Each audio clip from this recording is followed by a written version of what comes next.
L'apôtre, après avoir mis en parallèle Romains 6, 13, 23, l'asservissement au péché et le service de la justice, cherche à démontrer victorieusement l'action puissante du Saint-Esprit en opposant Romains 7, 4, le service selon les anciennes prescriptions de la lettre, et l'asservissement à la loi au service dans un esprit nouveau, dans la liberté et la puissance que Jésus donne par l'Esprit. Dans les passages de Romains 7, 14, 25 et 8, 1, 16, l'apôtre achève sa pensée, et c'est par le moyen de ce contraste qu'on en vient à comprendre clairement les deux états d'âme que présentent ces passages. Chacun de ces états est accompagné du mot qui donne la clé de la vie qu'il décrit. Dans Romains 7, le mot loi est répété 20 fois, tandis que le mot esprit ne se trouve mentionné qu'une seule fois.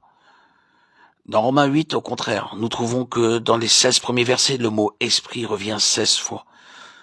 Nous avons là un parallèle frappant de la vie chrétienne encore sous la loi et de la vie chrétienne par l'esprit.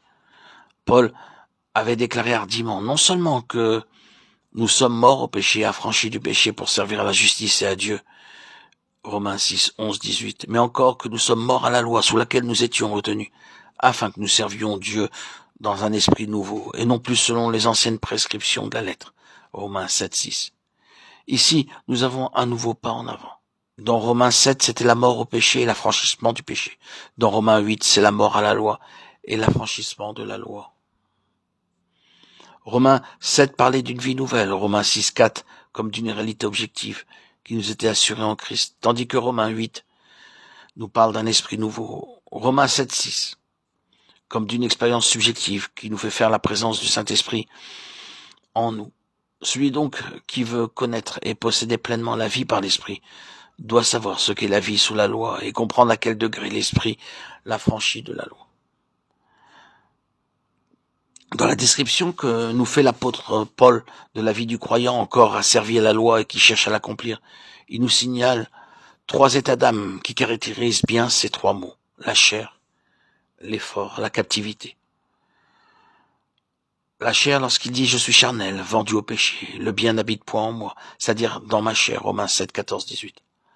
Pour comprendre le mot charnel, il faut se souvenir de ce que Paul écrivait aux Corinthiens.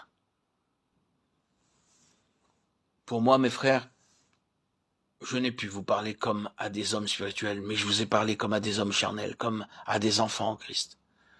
Je vous ai donné du lait à boire et je ne vous ai pas donné de la viande, car vous n'étiez pas en état de la supporter. Et même présentement, vous ne le pouvez pas encore, parce que vous êtes encore charnel, car puisqu'il y a parmi vous de l'envie, des dissensions et des partis, n'êtes-vous pas charnel? Ne vous conduisez-vous pas à la manière des hommes? 1 Corinthiens 3, 1, 3.